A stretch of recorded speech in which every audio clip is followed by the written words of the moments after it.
Call the meeting to order. Please stand for the pledge of allegiance. I pledge allegiance to the flag of the United States of America and to the republic for which it stands, one nation, under God, indivisible, with liberty and justice for all.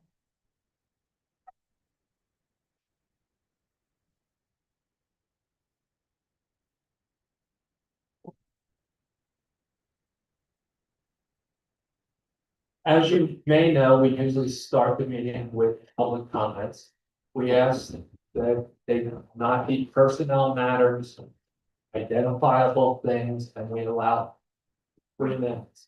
And we, under law, it's not a requirement, but we want to hear what the community says, and this allows us a process to do that. So I would like to invite Jasmine Clay.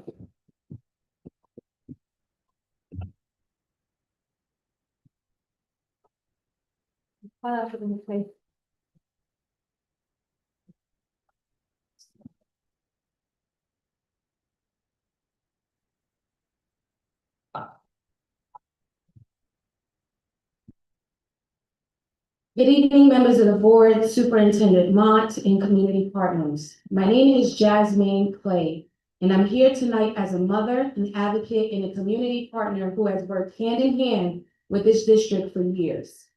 I stand before you because my daughter's rights were violated. And despite repeated attempts to follow every step of the district and state education department's appeal processes, we still have no resolution, no due process, and no accountability.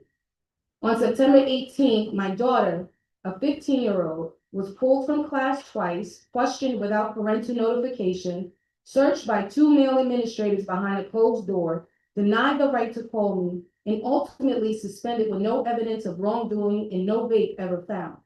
Another student's mother was allowed on speakerphone throughout her child's questioning.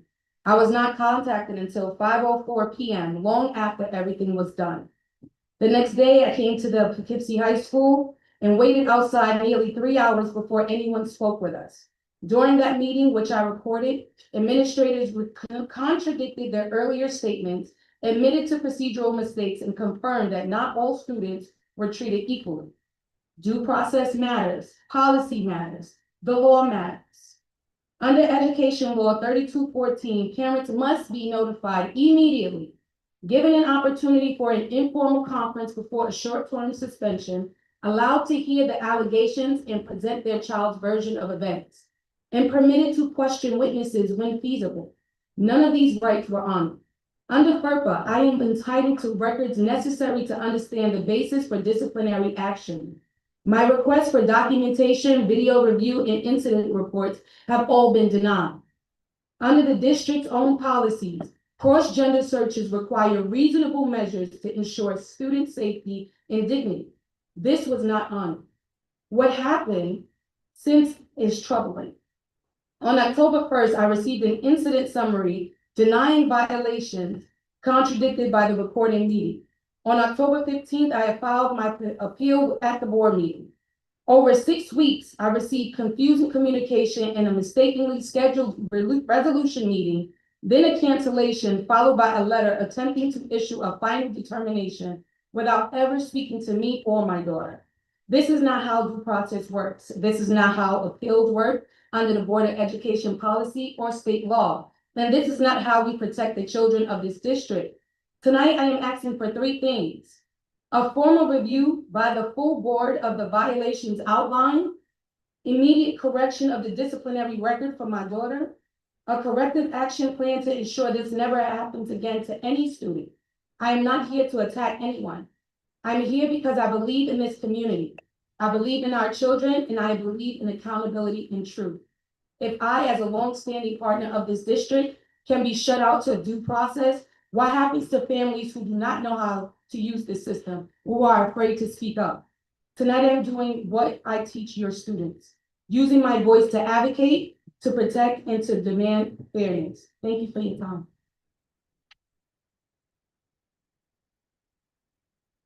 Any late walk-ons? Seeing none, we will move on to the meeting. Mr. Mott, you have the floor with the superintendent's report. Good evening, thank you, Board President. Good evening again to our school board members and community at large. Mr. Brian, you make your way to the podium. This evening, I'm going to take my opportunity to share some time with parents.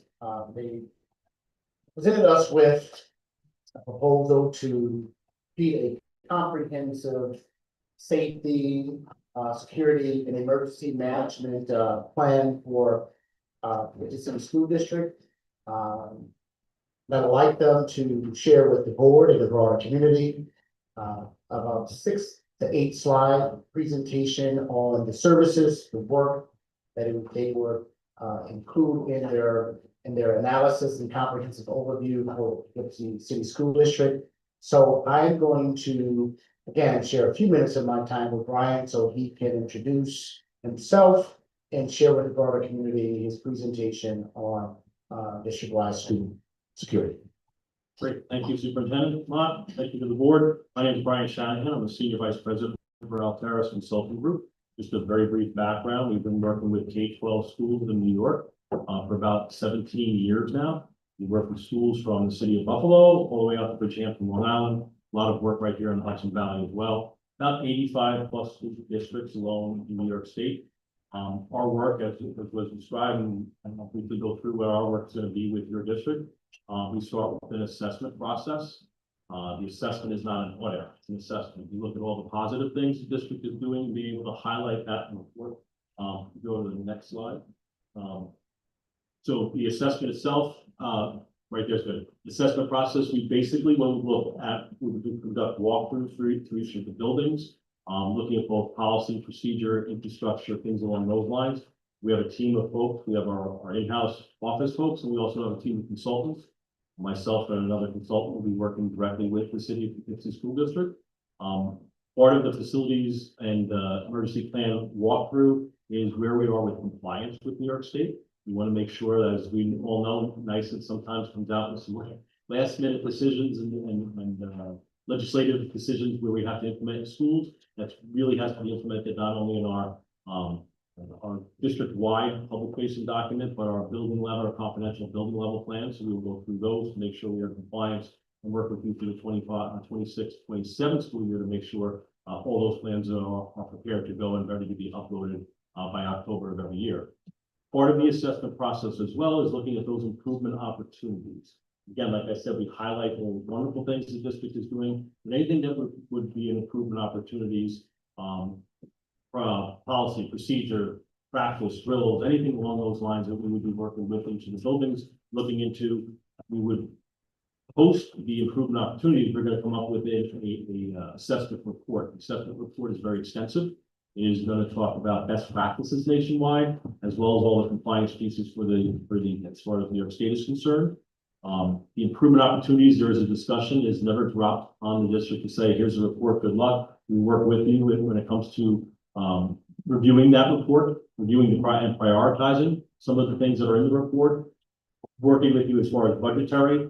If we go to the next slide, part of the process too, and this is an example of what the report looks like. It's very comprehensive. Most reports typically run about 200 pages because we break down certain sections, certain areas that are both, like I said, infrastructure, policy, procedure, things that are happening in each of the buildings. Next slide kind of gives you a little bit of an example of what one of the pages would look like. We basically, for room preparation in it, for example, in this part of the report, we look at those best practices, look at where all the reference materials are associated as well, and then highlight the areas of what we find in the assessment walkthroughs. So prior to doing walkthroughs with each of the buildings, we'll be doing virtual meetings with each of the administrators at the buildings to have kind of an intake form. And then in person, we'll be walking through each of the facilities.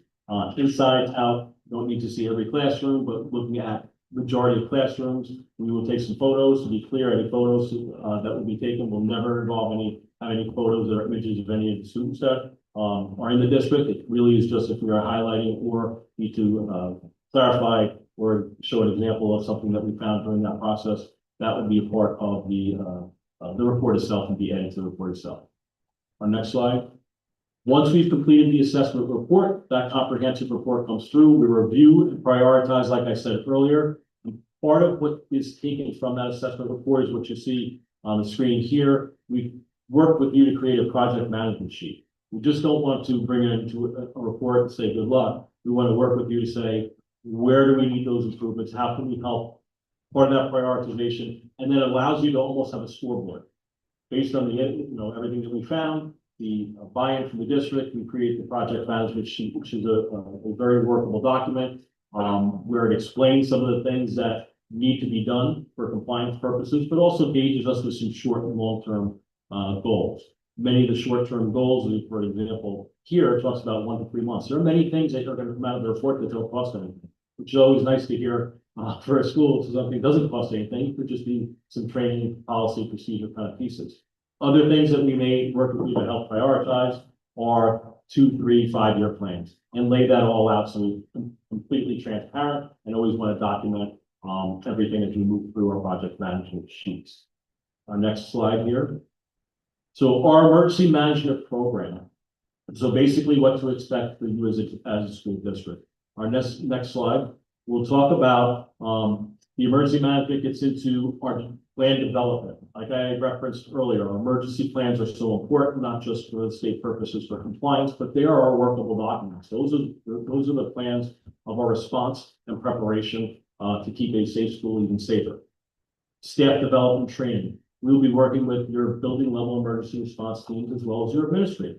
Part of that is the training process. See where we are as a baseline, making sure that we feel really confident when we're dealing with any drills. Trauma-informed drills, obviously, as we have all learned over the last couple of years, it's not about building anxiety, it's about building muscle memory and that confidence and empowerment for our staff, which works with that staff development. Tabletop scenarios, things along those lines. We also want to make sure our planning steps, as we all are probably aware, and sometimes it becomes fluid, we talk about what our expectations are for drills.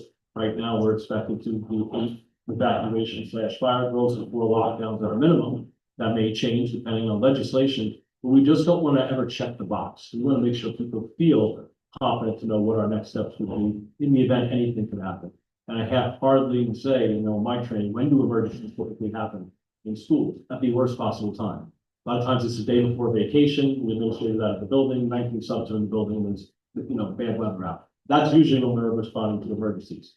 But we want to make sure that we have part of that training process with each of the buildings is to make sure they feel confident no matter where the situational awareness may be, that we are able to respond appropriately when necessary. And that goes to each of our emergency protocols as far as the state's concerned. Our building level emergency response teams, we always want to make sure we have, which you most likely have in place, a good cross section of the building. Not everything should fall upon the administrators to make all the decisions. That's where I mentioned earlier about empowerment. We want to make sure everybody feels confident and empowered to respond, not put themselves in harm's way and not live in fear, but to be cognizant of our surroundings, as simple as making sure doors are shut behind us on the exterior of the building, which I will commend you tonight. I could not get in this building. So doors were locked and when I came in. So great job when it comes to that. The other piece too, as a part of all of this, is making sure that we assist on any preventative measures, but we also assist when requested for public relations and information. We know these days you're not even hanging up the phone sometimes, and some things already appearing on social media. We want to make sure we try to be as transparent as possible when we talk about dealing with emergencies, dealing with our response to certain situations, but also make sure that the community is aware of what we're doing as transparently as we can, but also making sure we get that information in short order. We want to make sure everybody knows this is what we do, so we have this. They know what our plans are, and they know that we have a formalized process. Part of the tabletop scenarios and the work that we will do with the buildings are typically based on actual events. We want folks to be prepared. We've seen so many times these horrific events that have happened across the country. We do a disservice to anybody who's been hurt or lost their lives in these events if we don't learn from them, practice and discuss these at building, not only the district level, but at the building levels themselves. And one of the big preventative pieces these days, which really helps to prevent violent acts from happening in schools, is threat assessment. We want to make sure we have good comprehensive threat assessment teams and that formalized process, working with our district again, and each of the buildings, no matter what the age level is. So that's basically, I think our last slide just kind of closes it with the program itself. Glad to take any questions, but very much looking forward to working with the district. The first part, like I said earlier, is going to be setting up those interviews and the assessments, see where we are, and making sure that we right off, as soon as we kick this off, is that we are making sure we work with each of the buildings and we are 24/7 as well. That was on the last slide. This is not just during school hours. We're a 24/7 consulting company. Can't tell you how many times myself, I do not call. If something happens off hours or on the weekend, we're here for that support. If we're dealing with anything from a swatting incident to anything of concern, where we're thinking about our preparation steps for opening schools the next day.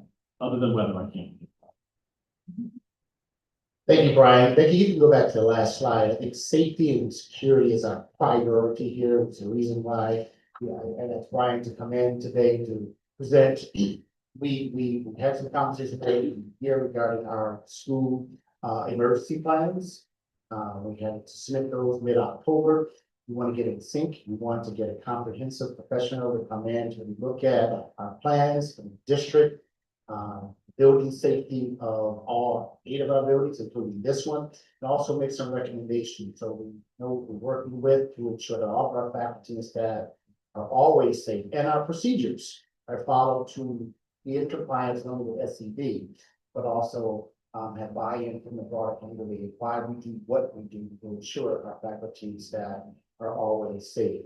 That does conclude the presentation. This is also the time now for any questions that you may have that we can collectively answer. I just have a question. All right. We have, Naomi's going to go first. Oh, Go ahead. I just had a question about post-incident follow-up with students. Is that something that's a part of the evaluation or recommendation? Absolutely. So we basically look at things like a blueprint. So the blueprint really starts with the assessment process. Where are we as a district? Where are we in infrastructure? Where are we in general, if we will? Moving into the drills and also looking at the culture and climate and post-incident. We do a big fail if we just talk about preparation and not talk about continuity of operations, continuity of instruction, addressing mental health needs, huge piece these days, parent reunification. So from the beginning of an assessment through the training process, and then also having that discussion, not only at the district level, but at the building level about post-incident. What are we doing to get back to normal, if you will, as best we possibly can, but addressing the needs of those that may need it. In regards to the safety plan, I just had a question, like for the elementary, in regards to like the middle school and high school, are there like, plans that you put in place maybe for those, schools that are a little bit higher risk in regards to safety?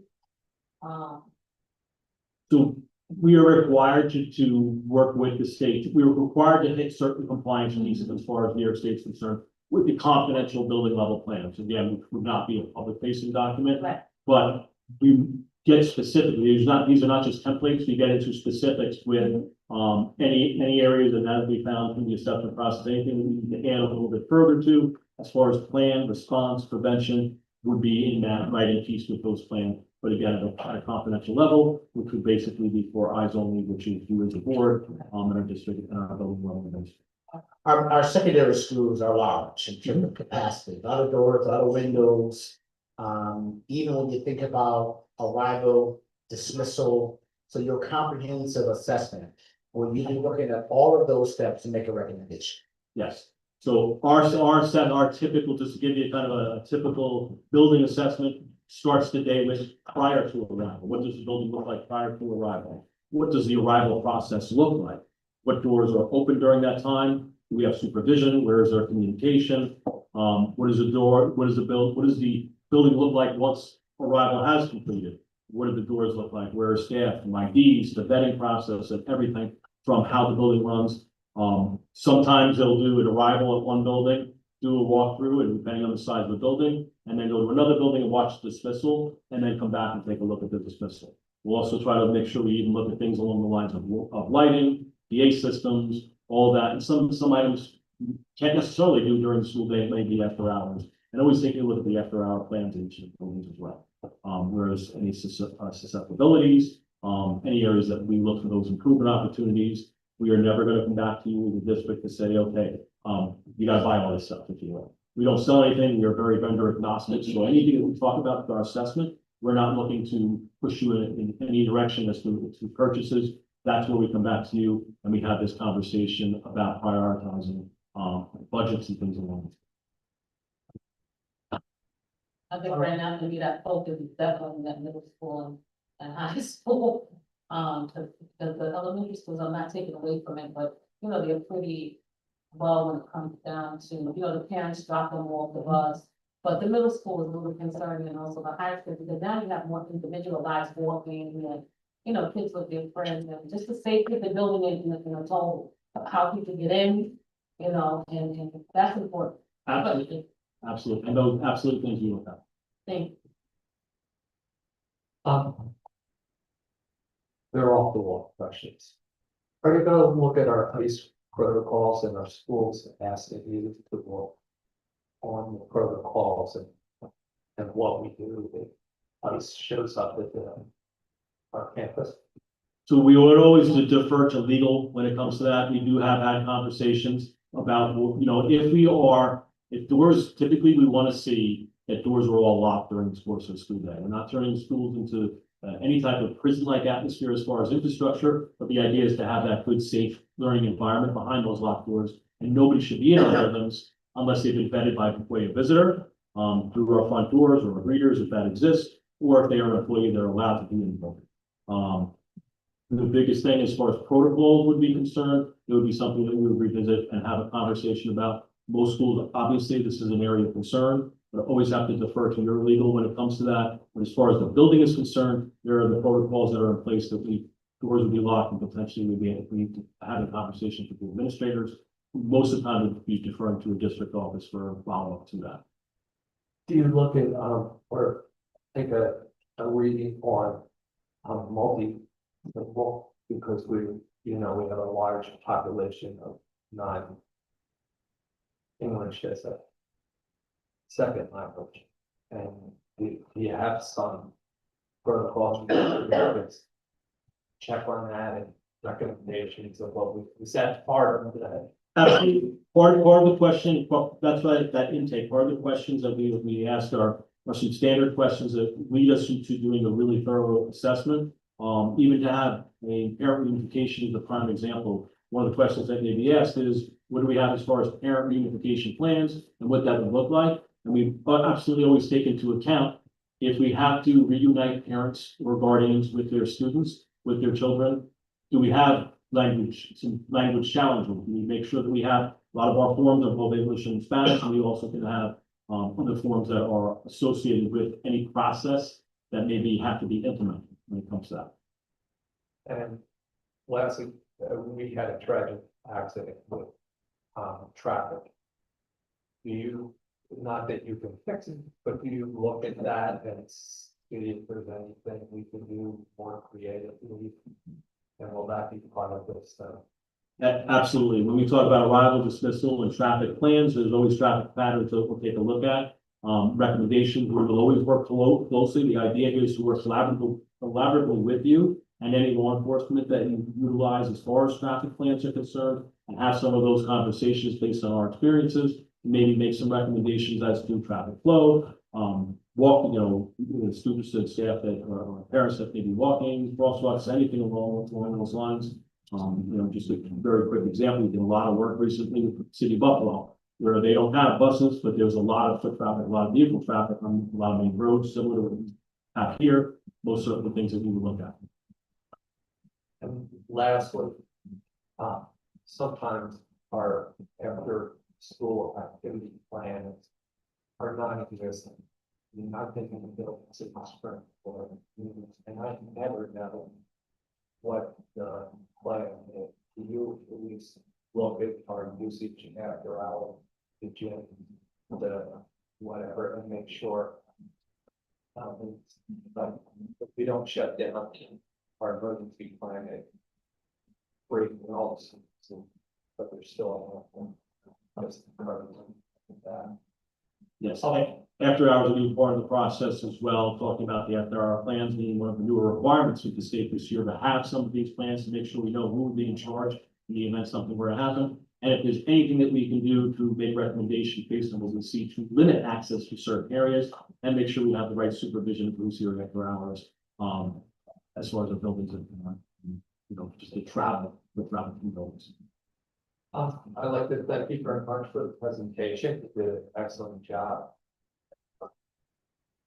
Brian, well, thank you so much. I really appreciate it. What we wanted to provide today was an opportunity for the board and community to kind of see the priority we have on safety and security of all of our buildings across the district, and to bring in some practitioners who are working with other districts across the state who could offer best practices for us on how to improve upon our policy procedures and practices to ensure that all of our faculty, staff, and visitors and guests are safe on the internet. So Brian, thank you very much. That concludes this portion of the report.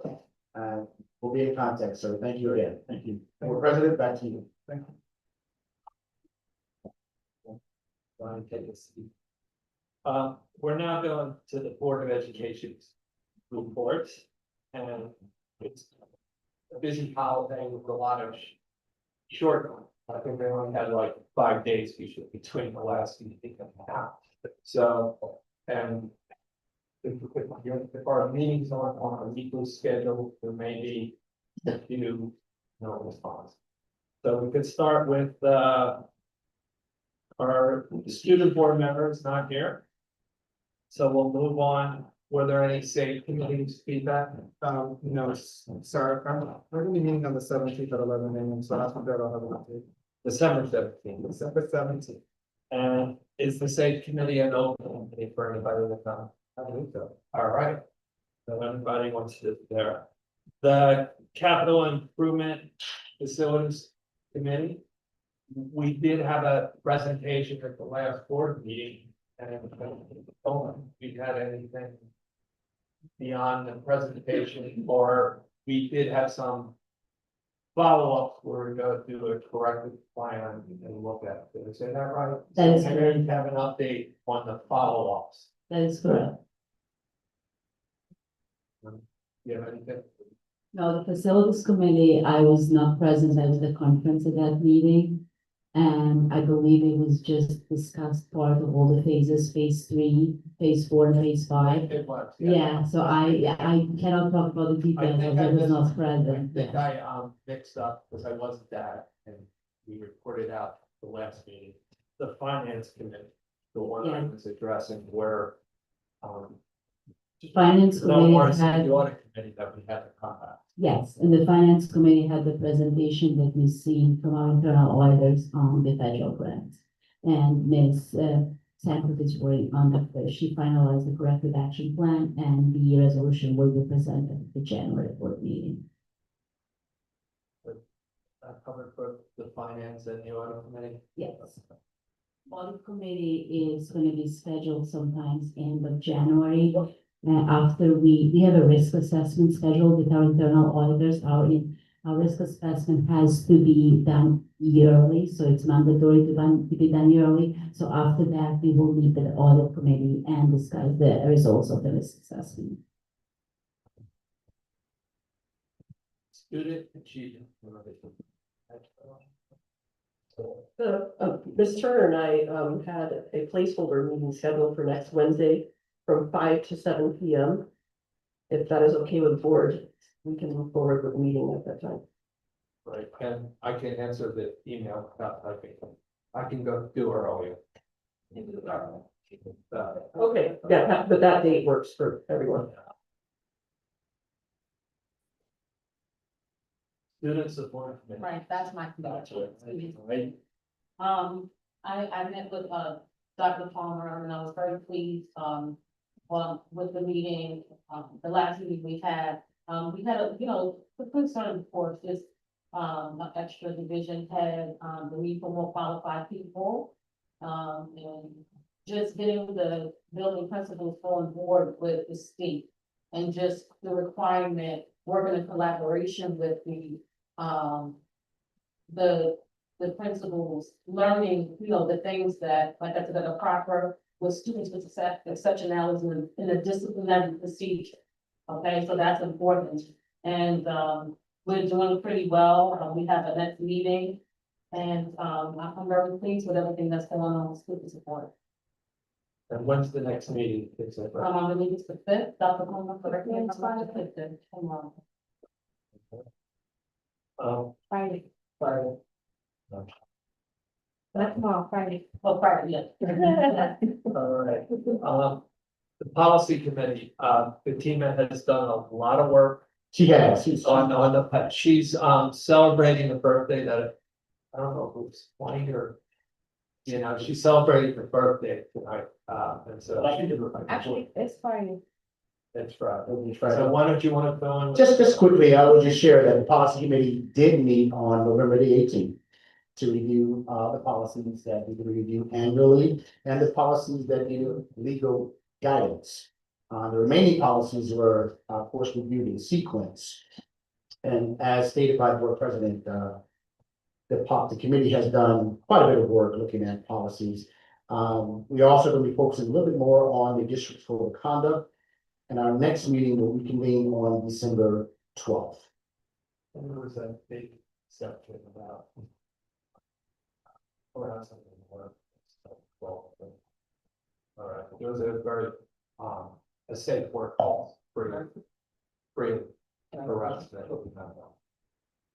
the policy committee gonna do the code of conduct or is it? Well, it's going to be a combination of both. So we're going to look at the current code of conduct. We're going to include our voice systems that are scheduled to be a part of the code of conduct in terms of voice. Then we're going to share those updates with the SAFE committee. That SAFE committee will have all the constituents that's will be part of it, our administrators, our students, our parents, etc. And then hand it to SAFE committee to make the various adjustments and give input to whatever recommendations come about. Thank you. The Dutchess County School Board played this on. Is that the? So, Go ahead on. so I met with Kelly last time and, the Dutchess, school board, okay, then, we just discussed basically that budget gaps are expected, in regard to the SNAP, but we do have, funds from other budget areas to, we fall short that we can, put monies in those areas. And as we know, it affects the Title I and the bigger streams and the Disabilities Act, those are the people that it affects more, the Title I, which is the extra staff, and the ITPA, which is the Individuals with Disabilities Education Act. So we're still trying to, as of right now, we're okay, we don't expect any, gap, but, we're just trying to, hold resources just in case, okay?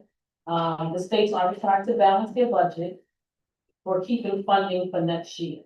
So basically, we're okay right now. We have a meeting tomorrow night, we have a dinner. And, we'll be going, and then I can update you all on more in regards to the dinner tomorrow. Very much. Excuse me, I'm just letting you know. My live stream is gonna shut down in a minute and 5 seconds. If it happens, people that are online will be back. So to let you know, we'll be back. Any updates from the common council? No?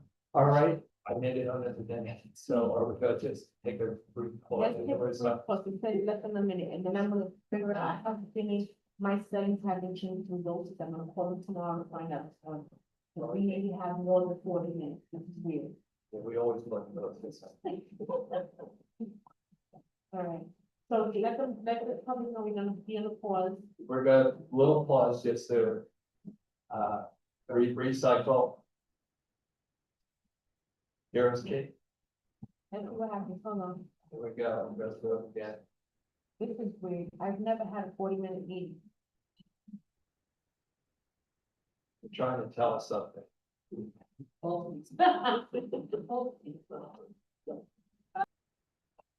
I promise I'll call Roses tomorrow. But I promise I'll propose this tomorrow. Because we never had a 40-minute meeting, that's like the three. God is trying to tell me.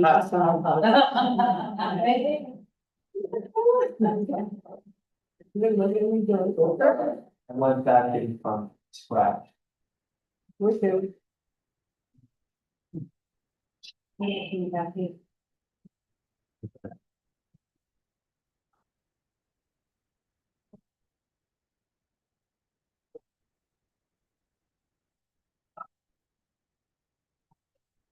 Well, we're back. We're now moving to the consent agenda. Are there any items to be pulled?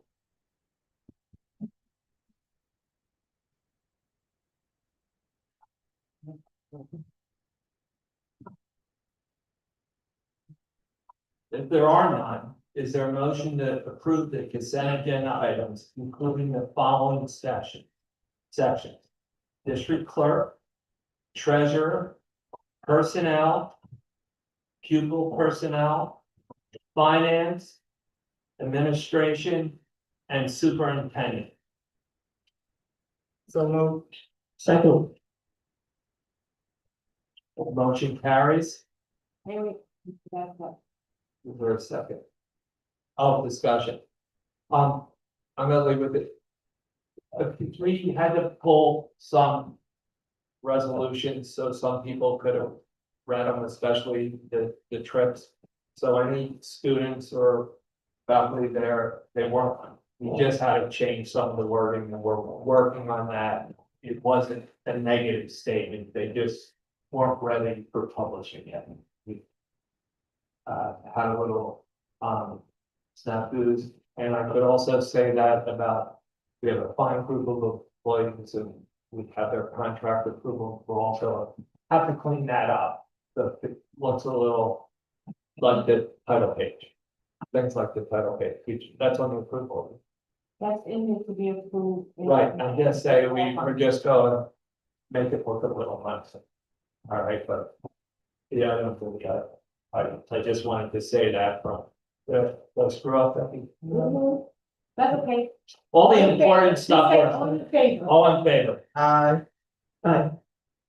Eleanor, aye? Aye. All right, next. Action items. All right, there's a motion to approve item 18.1. Is there a second? Is there So moved. first? Second. Any discussion? All in favor? Aye.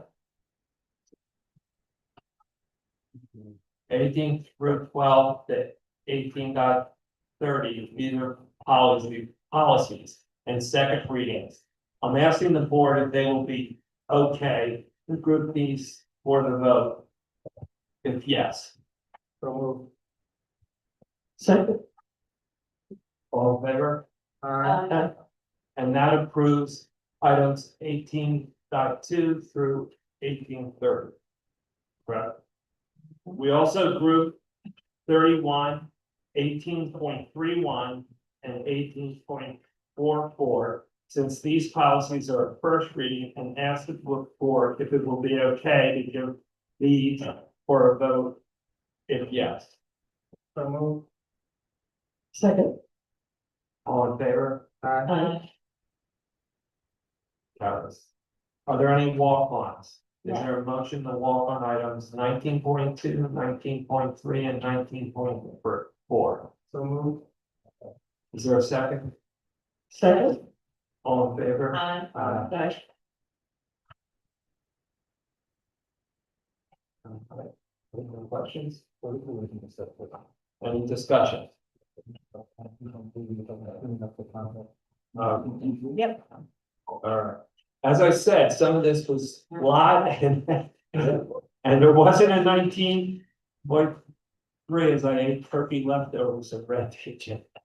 Throw the leftovers away, bro. All right. So 19.3 is just to harmonize the agreement, clean it up, make sure it has page numbers, Right. none of the time. All right, we're gonna assume the contest, we're just gonna clean it up, so we have a nice clean contract for everybody to see. Any other discussion on that? All in favor? Yeah, With the motion by one, what? yeah, 19.2. Oh, do it on. Ready? Oh, One by one. hold on. 19.2, North Star contract. Wait, 30.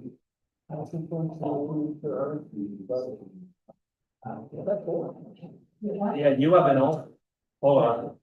Here, 1993. Hold on. Items put onto the agenda is Right. 19. On my notes, 19.3 is the first one. And there's a 19.4 budget development calendar. Oh, 19.3.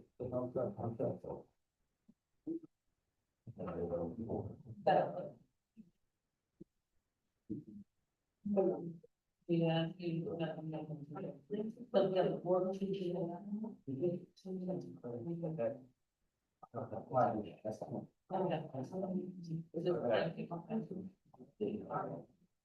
All right.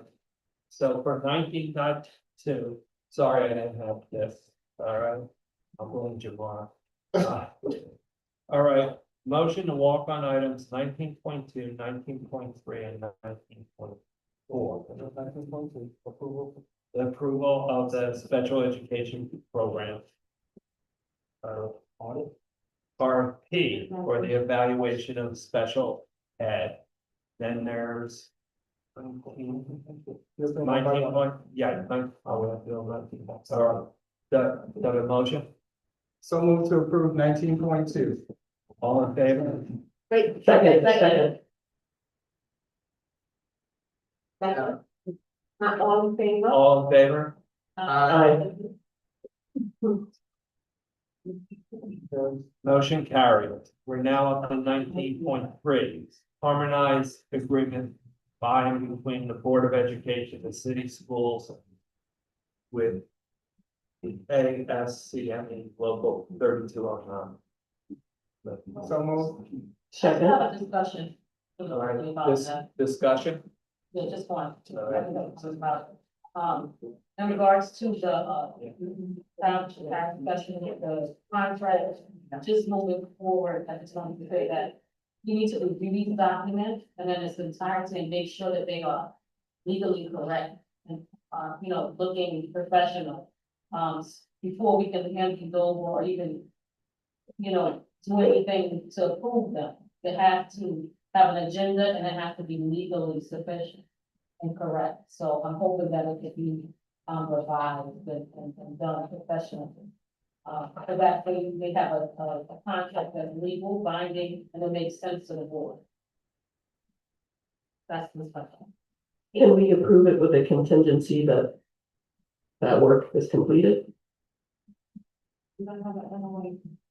Okay. No, it is, Kate, I want you to, if you don't mind, here, give the public a quick overview on the next steps that's going to take place regarding the review. We are going to approve, we're asking that the board approve what's in front of them, and then go back again to review just to provide some. To clean up the document, of the cover letter, table of content, but we won't change the content of the contract.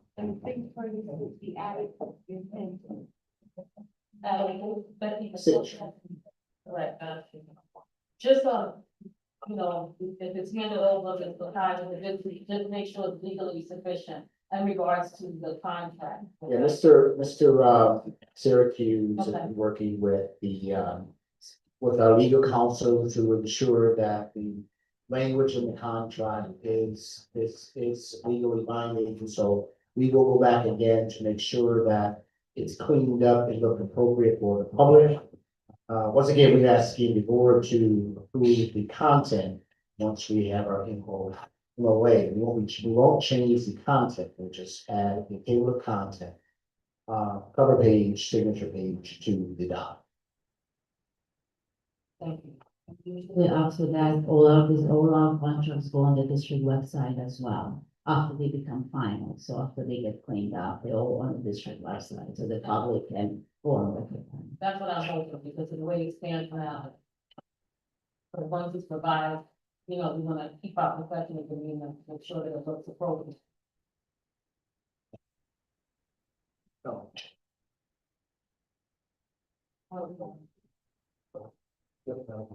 Okay, all the people. All in favor? Aye. Aye. This is one that's near and dear to Becky. 19.4, approval of the 2026, 27, 2027 budget development calendar.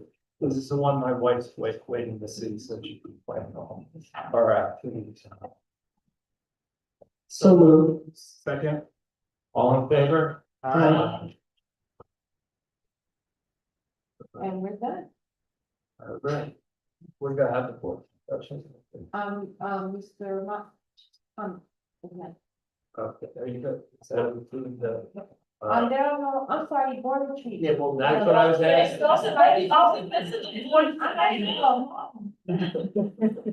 I told somebody we were gonna set the record tonight, so we gotta keep moving with those. I don't know, y'all take note. All right, All right, I've got the conversation. May I? yes. Absolutely. Okay, January 10th and January 11th is where the majority of everyone on the stage has placed that they are available. I already spoke to our, speaker, and she's also available. I decided on a location, which I'm hoping is gonna be the FDR location again, the FDR library. Yes. And, I guess we're all set from that point. Can I make a recommendation Uh-huh. on location wise? Uh-huh. Not that I love FDR, that's my favorite museum Mhm. actually anywhere. But if we can do something in the city in Poughkeepsie, I personally would like that. I can help find a location, but I think we should do business in the city and give business. If we're gonna spend money, let's spend money in the city. Jamal? There's no need for breakfast. I got you. Put your grits on me, I got you.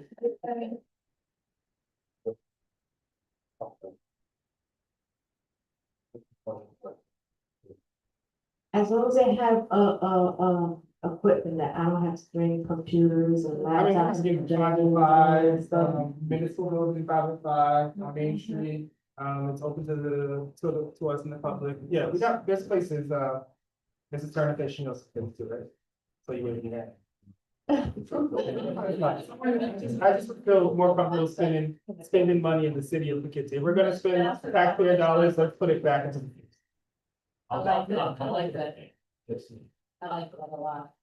Okay, In the back of his day. Yeah, same with food. If we're buying food or anything, let's just put the money back into. all right.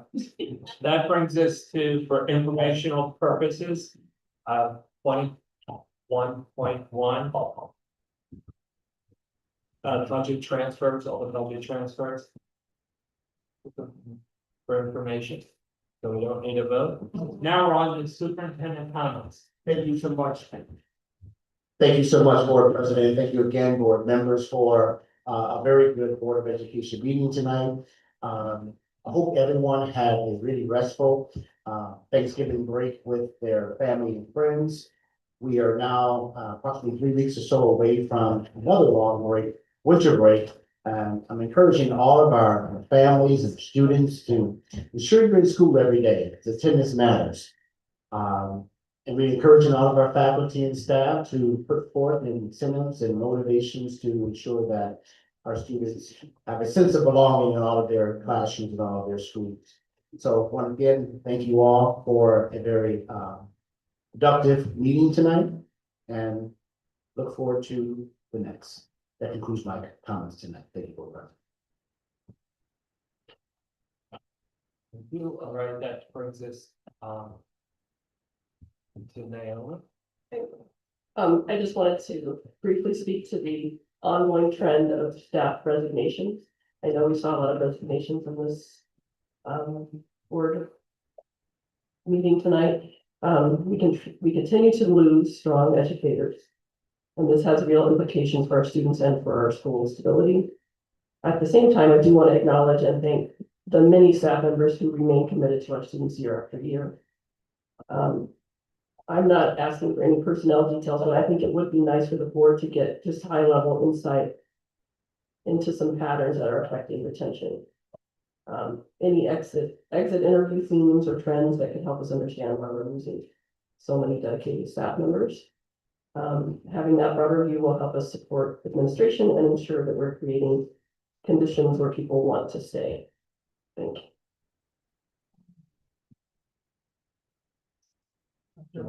I will second everything you just said.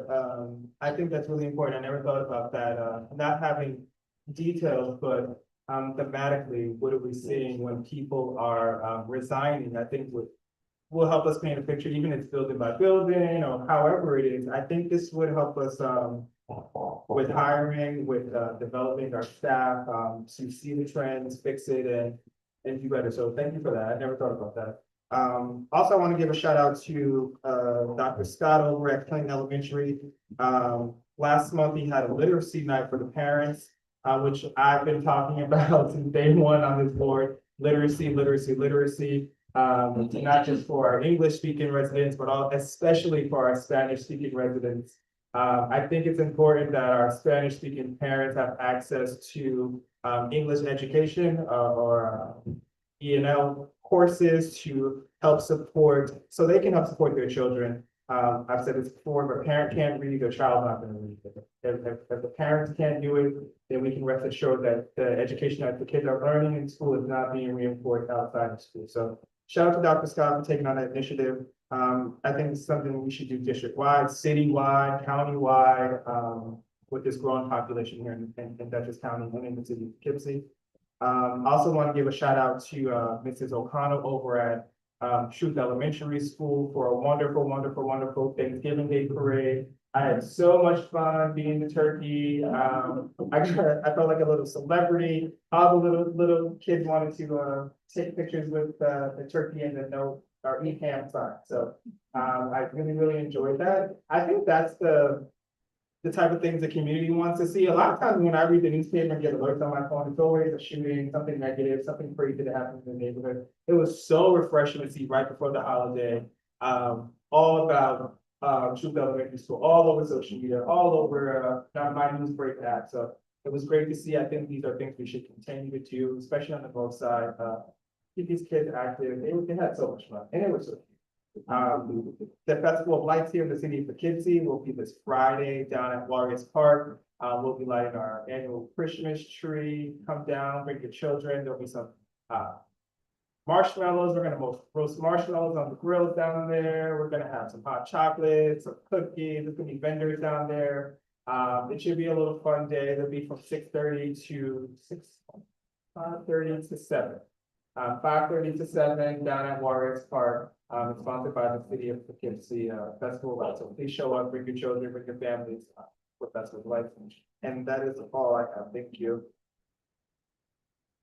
Yes, we had a short week. Yeah, and everybody, so. Oh, no. Well, I thank you, Board President. I just want to briefly say, thank you to everyone in the community for, giving us a chance, with the reconstruction and the busing. I know it's not easy, but we want a better city, we want a better, school district. And, thank you for taking time with us. Also, if you have any issues with the district or your child, education, come to your Board of Education meeting. That's important. You can come and make a comment, you can say something. We don't know if you don't say anything. You may say something at your level, just probably the school level. But if you're passionate about your child and things in your community, or things that you don't see just right, come to your board meetings. That parents here, they're out, Ms. Lori Sandow puts out something. Just come to your board meetings. Let your voice be heard. And I want to thank the dedicated staff for just being here in the district. As one of our board members said, with the retention, we see you. We don't only see people that leave, but we see people that stay too. And most importantly, I want to thank our students, because without our students, we wouldn't be Gibson City District. Shout out to Lori Sandow. Yeah, seems like a long time between the last meeting, but there was a lot of activities, around it too.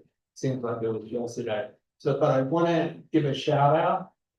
Just to thank you for your dedication to Janet Bisky, who's, as she informed me, she's moving to Duchess Bosse's, so she'll still be servicing us. Is the way to think about it, so don't feel twisty all over behind the back, and make sure we get our lion's share of resources from Bosse's. We went to the community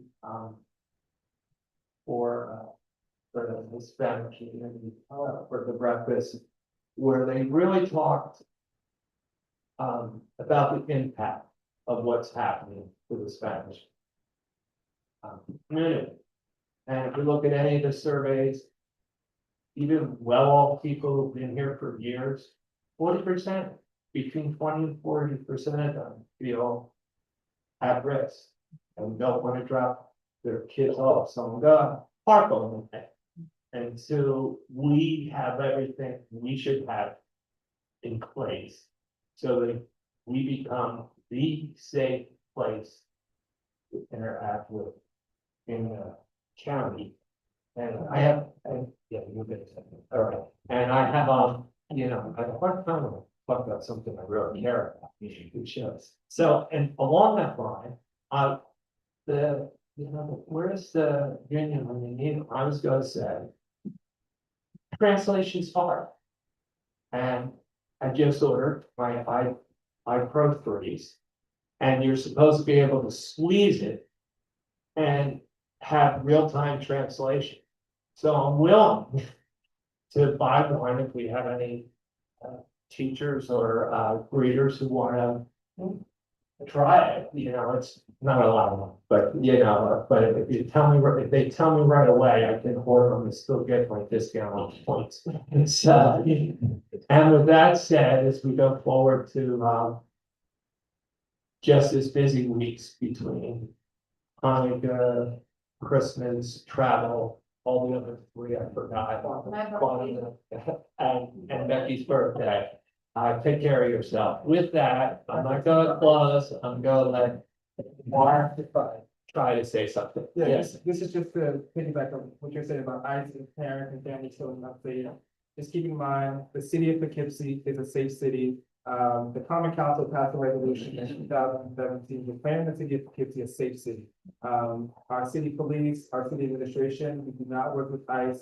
You don't have to worry about the police or anybody working with ICE. You guys should feel safe with calling the police if you have any safety concerns. You should feel safe with coming to City Hall if you have any concerns or you want to do business here in the city of Poughkeepsie. You should feel safe in that instance.